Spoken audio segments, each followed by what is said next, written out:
Hello, good morning, good morning, good morning, good morning, good morning, good morning mga boss. Andito na naman si Don Rich, nagbabalik sa ating travel vlog. Panibagong araw, panibagong lugar at panibagong vlog na naman mga boss. At ang iba vlog natin mga boss, pupunta tayo ngayon sa Laia, Batangas, kung saan nandun yung Lucky 7 Beach Resort na kung saan ay aming pupuntahan at kasama ng aking mga pamangkin. At doon mga boss, bibigyan ko kayo ng detalye about doon sa lugar na yan, sa beach na yan. Sa mga naghahanap ng beach ng kagaya na yan mga boss dito sa Batangas, tingnan nyo itong aking vlog at baka ito yung magugustuhan. At lalong-lalo na sa mga nagsawa na dyan sa may bandang Cavite at Laguna, mga boss, tingnan nyo to, baka ito magustuhan nyo.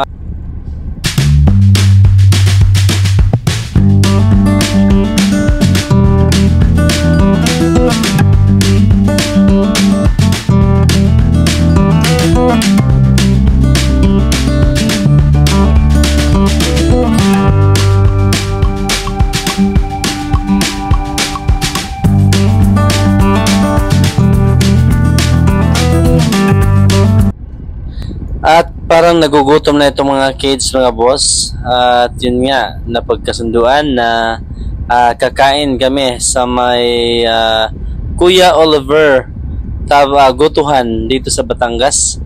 Isang kilala na gutuhan mga boss. Dinarayo ng mga riders at mga nag-outing mga boss. Kita niyo mga pamilya-pamilya yan mga boss, no?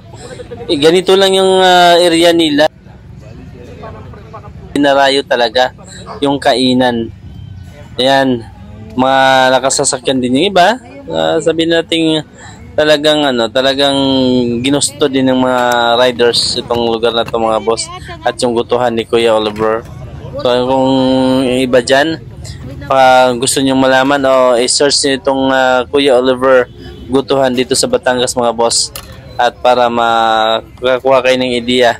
Para pag kayo naman pupunta dito sa may Batangas at magawi kayo dito mga boss, pwede na yan mga boss. Subukan nyo itong kanilang gutuhan ni Kuya Oliver. So yan mga boss, kita nyo.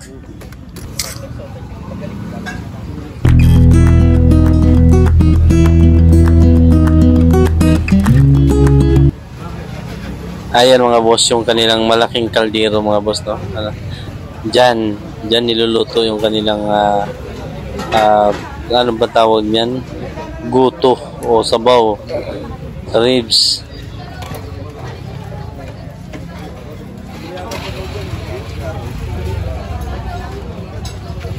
So, yan mga boss, yung gustong pumunta dito, dito lang to sa Batangas mga boss. Ito, madaanan namin to papunta doon sa Laia, Batangas, Laia, doon sa beach na pupuntahan namin. So, dahil nga naabutan na kami ng gutom dito sa almusal, so mga boss, ito yun, dumaan kami dito dahil ito yung gutuhan na tinuro sa amin na sikat at kilala dito sa Batangas, kay Kuya Oliver Gutuhan. So mga boss, ito ang napapansin niyo mga boss, ayan mga sasakyan na yan, nakaparada na yan. Dito yan kumakain sa may Kuya Oliver mga boss. Dumadaan talaga dito yan sa gutuhan na to para kumain. Ayan, dinarayo talaga. May mga riders din, mga motor riders, ayan, no?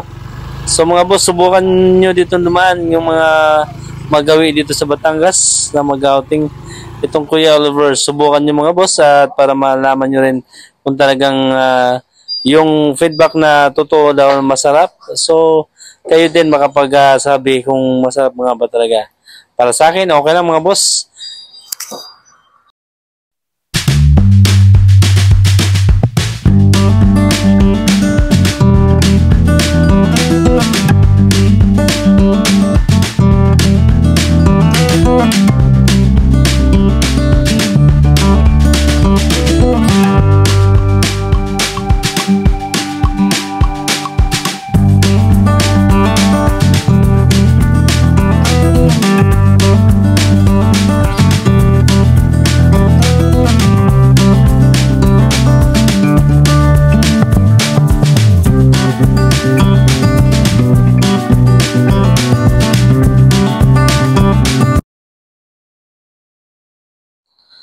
Sa wakas mga boss, andito na tayo sa Laia, Batangas, kung saan ito yung Lucky 7 Beach Resort. At dumiretso ako dito sa may beach front nila mga boss. At yan nga yung nakita ko, ayan no. Mayroon jet ski at mayroon ding banana boat. At saka yung isa pa yung round na yan, hindi ko matandaan kung anong tawag dyan.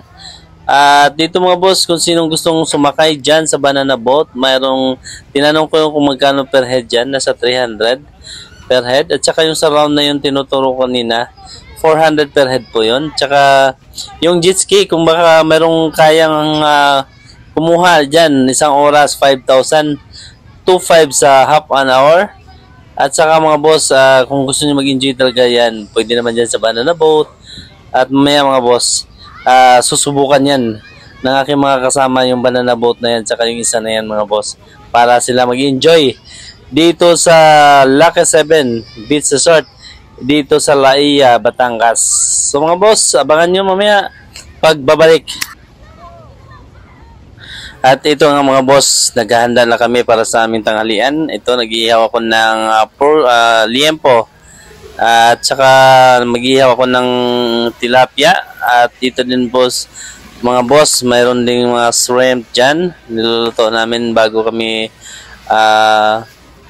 magtanghalian. Inaayos na yan para sa kainan mamaya. So mga boss, ayan, mga nakahanda na. Ang inantay na lang namin dito yung inihaw na liempo at saka yung fish, malaking fish. Pagkatapos ng mga boss, kainan na. At pagkatapos ng kainan, umpisa na doon sa activities doon sa banana boat. Ayan pa yung alaan mga boss. Oh. Masarap yan na seafoods. So, tama yan mamaya. Lantakan ng mga mga kasama ko yan. At dito naman yung malaking yellowfin na isda. Inihaw namin mga boss. Ayan. Siguro na sa mga 2 kilo at kalahati yan. At ito yung kanilang parkingan boss. Hindi ganun kalaki ang parkingan. Pero okay na rin yan. Tama-tama lang din sa laki ng kanilang resort. At ito naman yung mga rooms. Aircon yan mga boss. Ang kagandahan ng kanilang beach mga boss ay hindi ganun kalayo ng kanilang dagat. Kumbaga dyan lang pag lakad mo na ng konti, ayan, dagat na. At kahit low tide mga boss, nandyan na kasi malalim agad. Ayan no, malinaw yung dagat at malalim yung dagat pati, kaya hindi ka nalalayo. Hindi kagaya ng iba na pag nag low tide sobrang layo na ng dagat at saka andun sa dulo na mabato-bato na. So dito mga boss, pinong-pino yung buhangin at saka medyo malalim na agad yung dagat. At ang disadvantage lang dyan, kailangan lang natin bantayan yung mga cage. So ayan na mga boss, sumakay na sila dito sa round. Ano man tawag nito, hindi ko matandaan ng mga boss. Ayan sila yan mga boss, yung mga kasama ko, mga pamangkin ko. Ayan. Kaya try na nila yung adventure na yan boss. 400 per head yung bayad dyan mga boss. So tingnan natin kung mag-i-enjoy ba ng mga yan.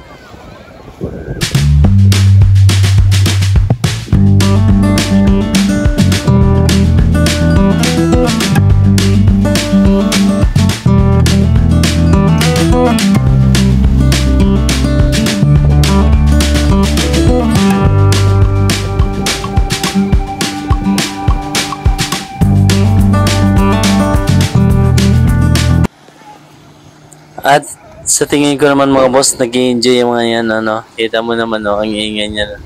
At saka mukhang nag-i-enjoy talaga. Na-experience nila yung mga ganyang ride mga boss. So, sa mga boss natin dyan na gustong pumunta dito sa Laia mga boss, ayan, may mga activities dito na pwede nyong gawin dito sa Lucky 7, Laia, Batangas. At dito nga pala sa Laia, Batangas mga boss, dito sa Lucky 7 Beach Resort, wala silang entrance, pero yung babayaran mo lang ay yung room, nasa 4,500. Kami lahat mga boss, nasa mga 15 kami, na-accommodate na namin lahat yon, yung sa 4,500 na yan. So ayan, may mga idea na kayo para sa mga gustong pumunta dito, sa mga naghahanap ng beach dyan. Dito sa Batangas mga boss, baka ito nakatulong itong video na to para sa inyo.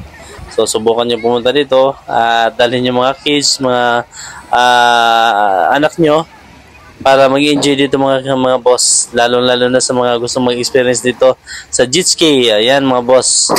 Kaway. Ayan mga boss, sa banana boat na naman sila. Ayan. Kasama na yung kanilang daddy na si Jeffrey Daendante. Shoutout sa Jeffrey Daendante. At sa mga kids mo, kasama niya, mga kids na yan.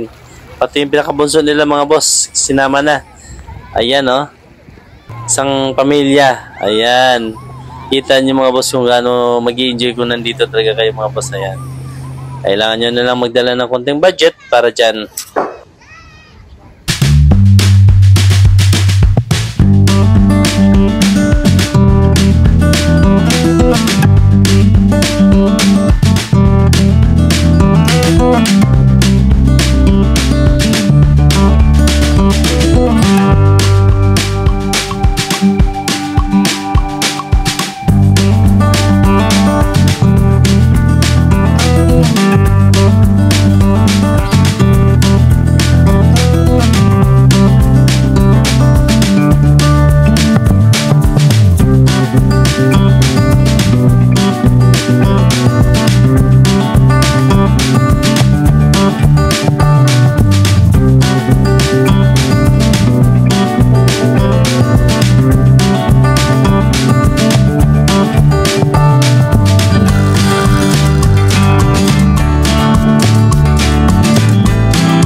At yan mga boss, gabi na.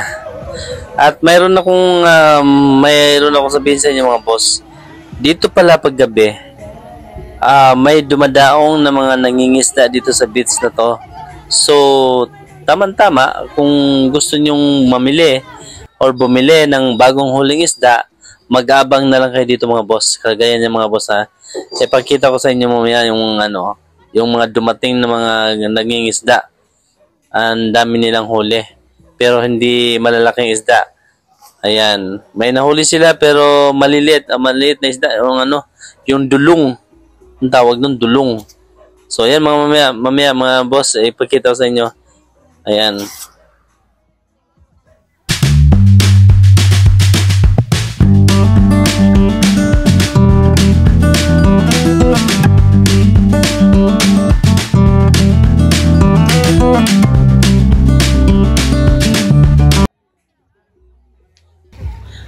Ayan mga boss, mayroon pang nagpipicture dyan, no? Ayan, mga sexy girl na nagpipicture. Ayan. At saka ito naman yung mga boss, ito yung dumating na mga nangingisda. Ayan, sabay-sabay dumating yung mga boss. Ang mga huli nila mga boss ay yung dulong. Ayan ayan Ayan, tingnan nyo mga boss. So kung gustong-gusto nyo dyan, presko yan, pwede kayo mamili at para kilawin o ano man yung klaseng luto mayroon yan. So, pwede talaga mga boss sa overnight. Katulad niya mga yan, kung mga nag-overnight dyan, gustong bumili na yan. So, ayan, presko yan mga yan. So, hindi natin kailangan pumunta ng palengke kasi mayroon nang dumating dito. Ayan, kaya medyo nakikita natin maraming mga pump boat dyan. Ayan, kasi yung mga nangingisda yan na dumadaong dyan mga boss. Pero sa araw naman ay maliligawan talaga dyan kasi wala naman yung mga pambot, diba? Yung iba naka-standby lang pero kadalasan naman wala talaga. So sa gabi lang yan dumating. Kagaya niya mga boss, Ayan. So hanggang dito na lang muna siguro mga boss ang aking binablog sa inyo. At least naipakita ko sa inyo kung anong mga activities at saka anong mayroon dito lalo na sa gabi. Kagaya niya mga boss, yung mga nahuhuling isda. So sana nakatulong itong video mga boss at sana huwag niyong kalimutan i-like, i-share at i-subscribe itong aking channel at sana huwag kayong magsawa pa sa mga i-upload ko pa mga video na iba't ibang beaches at iba't ibang lugar mga boss. At sana suportahan nyo itong aking channel, Don Rich Channel mga boss. Huwag nyo kalimutan i-subscribe. Thank you very much. Don't Rich channel. Love, love, love.